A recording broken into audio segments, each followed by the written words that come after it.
और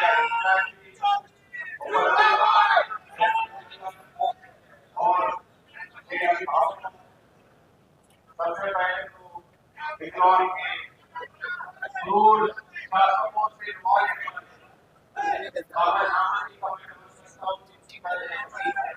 बनाई गई साधारण किसान थे और उन्होंने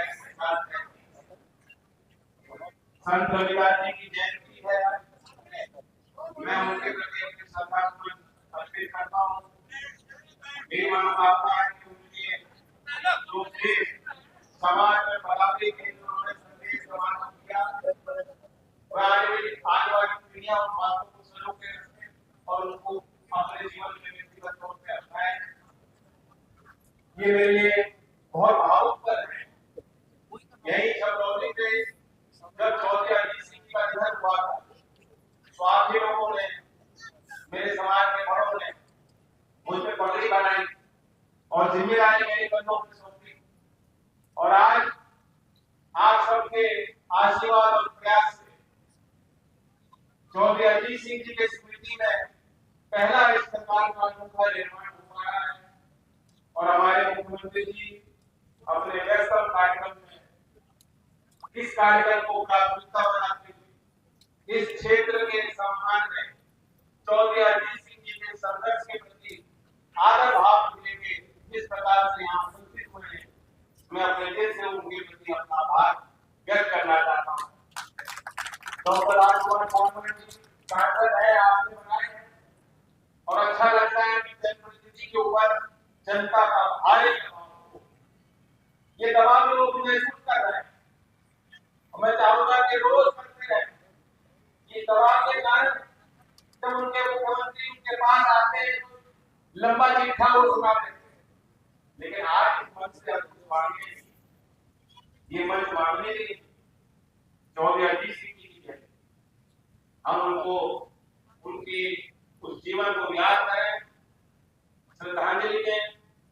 यदि ये छपरौली का जज्बा नहीं होता, जुनून नहीं होता, भावनाएं नहीं होती किसानों के अंदर, तो चौधरी चरण सिंह जी के बाद तो देश भर में किसान बने और मजदूर की राजनीति में एक बड़ा वैक्यूम आया। उसके बाद जिस प्रकार से चौधरी अजीत सिंह जी ने उसको संभाला, ये संभव नहीं था। यहाँ के साधारण लोगों ने ऐसी बात किया, यहाँ के साधारण लोगों ने जिनके पास अपने घर के परिवार के खर्चा कर सकने के संसाधन नहीं थे, आप लोगों ने चंदा दे देकर चौधरी अजीत सिंह जी की लंबी राजनीति जाना हमारे प्रधानमंत्री फ्रांस में आर्टिफिशियल इंटेलिजेंस में कह रहे कि आर्टिफिशियल इंटेलिजेंस इस सदी में मानव जाति के लिए नया खोज लिखने वाला है। मैं मानता हूं उसी तरह चौधरी अजीत सिंह जी IIT खड़गपुर में, फिर अमेरिका में जाके इलिनॉइस इंस्टीट्यूट ऑफ टेक्नोलॉजी से उन्होंने MSc करी, कंप्यूटर साइंटिस्ट बने। जिस समय पूरे दुनिया में मात्र कम ही कंप्यूटर होते होंगे और उन्होंने देश में आकर कोई चौधरी अजीत सिंह जो 20 साल देश में रहे, लेकिन वो पुत्र थे चौधरी चरण सिंह जी। वो इस देश में आए और इस मिट्टी की बोली, इस मिट्टी के संस्कार, यहाँ की लड़ाई आप ही की भाषा में बोलते बोलते वे जो है आज हमारे बीच में नहीं है। मैं उनको हर पल याद करता हूँ। एक पिता का मूल्यांकन एक पुत्र कभी कर नहीं सकता। मुझे मालूम है हम लोग शिकायत करते थे, अपने पिताजी के बच्चे शिकायत करते हैं कि आप हमें कम समय दे रहे हैं। आज मैं अपने बच्चों को स्थिति देख के समझता हूँ कि वे हमें क्यों कम समय देते, क्योंकि उनका विजन कुछ बहुत था। तो इसलिए पिता के रूप में जिस तरह से उन्होंने प्यार किया वो अलग है। जिस प्रकार से उन्होंने समाज की जिम्मेदारियों को अपने ऊपर लिया वह प्रेरणादायक मेरे लिए और नौजवान पीढ़ी के लिए रहेगा। आधुनिक भाषा बोलने वाले दुनिया की उभरती तस्वीर समझने वाले और गांव की भाषा बोलने वाले, किसान के बीच बैठने वाले, किसान के दुख दर्द को और समस्या को समझने वाले, उस दौर में हुए अनोखे राजनेता। मुझे यहाँ उनके कार्य को गिनाने की जरूरत नहीं, अनेक उदाहरण है, बल्कि जब मैं आपके बीच आता हूँ आप मुझे बता के किस्सा उनके बारे में सुनाते हैं। मैं ये जानता हूँ जो उनके दूसरे जीवन के पहलू थे उस बारे में कुछ व्यक्तिगत आपको बता सकता हूँ। उनसे पूछता था कि कंप्यूटर साइंस आपने क्यों चूज किया, IIT खड़गपुर के बारे में बताते थे कि कैंटीन बहुत खराब थी वो बताते थे कि उस समय कंप्यूटर जितना बड़ा एक कमरा होता है उतना बड़ा कंप्यूटर होता है। आज ये नौजवान जानते हैं कि छोटे पे तो कितने सर्वश्रेष्ठ सुपर कंप्यूटर है हमारे देश में, सुपर कंप्यूटर नई टेक्नोलॉजी में देख अपना काम की बातें हैं, लेकिन उनके अंदर एक नकारात्मक सी भावना बैठ गई। आपको भी धीरे धीरे समझ में आ रहा है, मुझे तो समझ में आइडिया था तभी मैं आधा हो गया। कल अकेले की बोल रहे थे संसद में, वो ये चाहते कि कोई उनको 144 साल गिराए तब वो मानेंगे कि महान हो रहा है। संत रविदास जी ने कहा था कि जो मन में पवित्र भावना रखेगा तब पुण्य कमाएगा। जब मन है चंगा तो कटौती में गंगा, ये कहावत भी संत रविदास जी के बहुचर्चित एक घटना पे आधारित है कि बहुत लोग गंगा स्नान में जा रहे और संत रविदास जी के जाने वालों ने कहा कि हम भी आपकी क्यों ना डुबकी लगाएं। उन्होंने कहा कि मेरा मन वहां नहीं रहेगा, मेरा मन यहाँ है, मुझे पुण्य नहीं मिल सकता। तो मन साफ रहना चाहिए, जो आप कार्य कर रहे हैं साफ करके पूरा दिन लगा के कार्य कीजिए। आज विपक्ष के नेता दिखावे की 1000 डुबकी लगाते हैं, लेकिन जब कोई इस तरह का प्यार देता है, ये बात साफ दर्शाई जाती है कि उनका मन, उनका हृदय साफ नहीं है। जब प्रधानमंत्री जी कहते हैं कि हमें देश को विकसित बनाना है, गुलामी के लिए भूल जाइए, आज नए संभावनाओं का भारत बन रहा है। कितने विपक्ष के नेता हैं, मैं तो देखता हूं संसद में ताली नहीं बजाई जाती, चेहरे पे मुस्कुराहट नहीं आती, और यहाँ जितने लोग हैं जिन्होंने गुर्बत देखी है, गरीबी खुद महसूस की है, संघर्ष का जीवन बिताया है और आज भी संघर्ष करते हैं। जब इन्हें कोई कहता है कि आज नहीं तो कल, अभी हमारा विकासशील देश है, लेकिन दुनिया के अव्वल देशों में हमारे देश की गिनती होगी और विकसित भारत बनेगा तो सबके चेहरे पे अपने आप राष्ट्रपति भावना होनी चाहिए। आज प्रतिपक्ष के नेता उनके बोल है, आपके गौर में आप क्या कहते हैं, हमारी लड़ाई, हमारी दल की लड़ाई सत्ता हासिल करने की नहीं है, हमें तो स्टेट के खिलाफ लड़ना। यानी कांग्रेस पार्टी के नेता ये कह रहे हैं कि हमें सत्ता हासिल करने की हमारी लड़ाई नहीं है, हमें तो शायद करना पड़े तो राष्ट्र के खिलाफ करना, ये उनके बोल। तो इन नकारात्मक बातों से हमें दूर रहना है, उनको बचा के रखना है। आज उनकी तेजी से प्रगति करना है। मैं कल का ही एक वाक्य आपको बताना चाहता हूँ। बहुत चीजें तो दिखाई देती है, सरकारी घोषणा होती है, आज बड़े पैमाने पे यहाँ से लोकार्पण होने जा रहा है। ये भी 14 जी का सम्मान और आपका सम्मान के देश से बढ़ती जाएगी। मुख्यमंत्री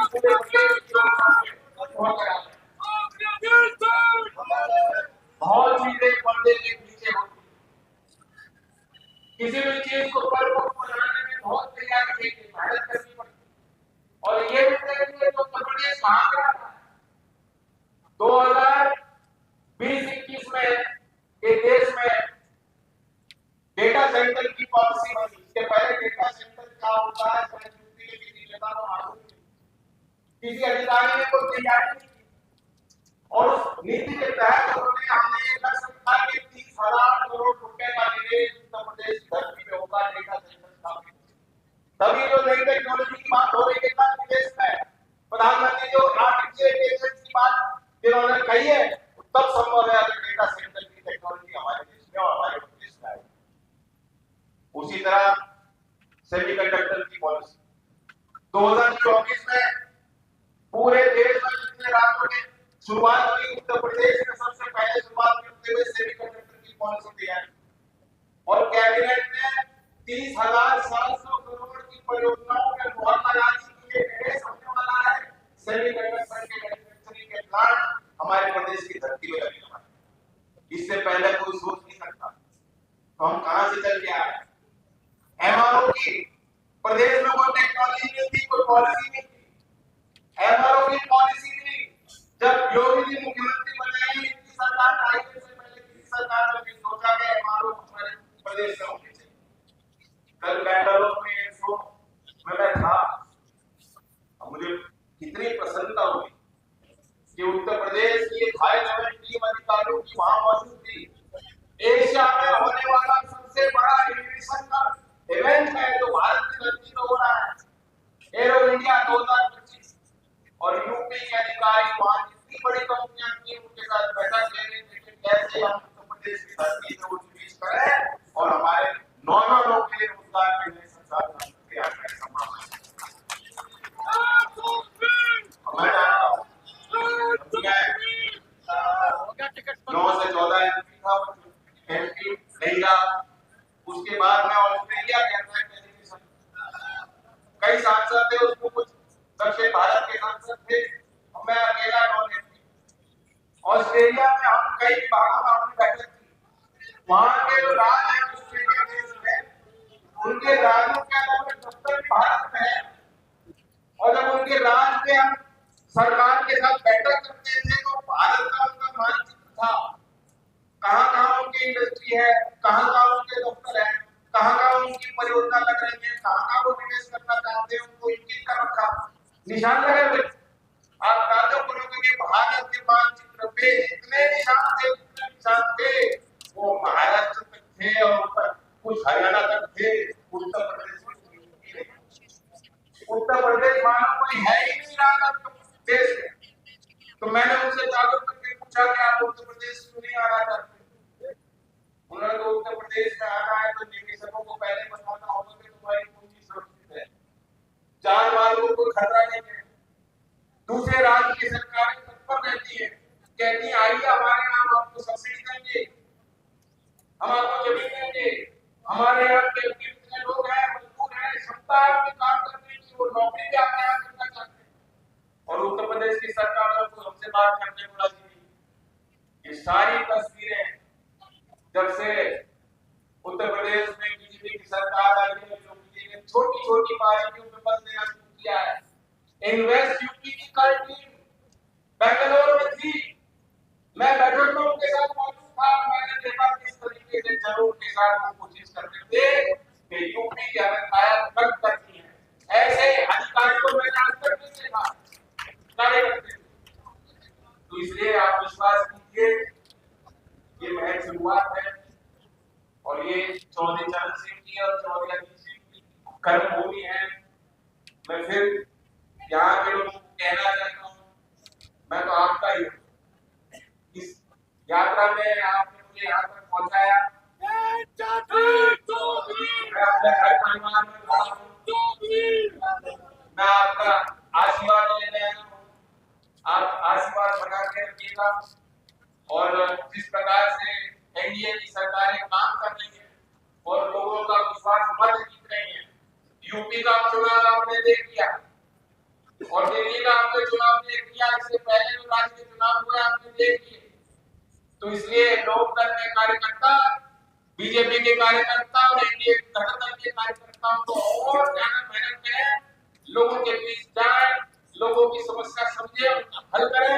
ये सरकार की पूरी ताकत जन कल्याणकारी योजनाओं को आगे बढ़ाने में लगी है और मैं धन्यवाद देता हूँ मुख्यमंत्री जी को। एक बार फिर आप आए और ये प्रेरणा स्थल है। मेरा मंत्रालय भी यहाँ बहुत कोशिश कर रहा है कि संस्था में जहाँ लोग खड़े हैं इसके लिए अपने 75 साल का इतिहास है और मैं जानता हूं कि शिक्षा विभाग में उन्होंने काया कल्प योजना में, अलंकार योजना में शिक्षण संस्थानों को बुनियादी ढांचों को विकसित करने के लिए प्रयास किए हैं। अब वो प्रभाव और असर दिखाई देने शुरू हुए। असर की भी रिपोर्ट अभी आई है, सामाजिक संस्था है, अब तक बहुत आलोचना की थी, उस रिपोर्ट ने माना है कि सभी राज्यों में सबसे ज्यादा शिक्षण में सुधार हुआ है तो उत्तर प्रदेश के सरकारी स्कूलों में सुधार हुआ। लेकिन शिक्षा और विद्या का मंदिर है, मैं मांगे तो नहीं खड़ा हुआ हूँ, लेकिन मैं मेरा भी विभाग है, मेरी जिम्मेदारी है और हम भी हाथ बढ़ाएंगे। मैं चाहूंगा कि मुख्यमंत्री जी भी इस संस्था पे भी अपनी नजर रखें, अपना संरक्षण दें। इस संस्था में चौधरी चरण सिंह जी का हमेशा ध्यान रखा था, चौधरी अजीत सिंह जी का रहा, मेरी भी आदत लग रही है। जितने जनप्रतिनिधि हैं उनकी कोशिश रहती है क्योंकि संस्था में बहुत प्रतिभा यहाँ से हुई और मेरी मुख्यमंत्री जी से संदर्भ में बात हुई है, बागपत के लिए बड़ी बड़ी परियोजनाएं हैं और वे खुद बताएंगे आपको। मैं भी उत्सुक हूँ उनका संदेश लेने के लिए। चौधरी अजीत सिंह जी से जो उन्होंने प्रेरणा की, व्यक्तिगत तौर पर उन्होंने उनको देखा, संसद भवन में उनके साथ कई घटनाएं हैं, तो वर्णन करेंगे। मैं फिर एक बार अपने परिवारजनों को धन्यवाद देता हूँ। जय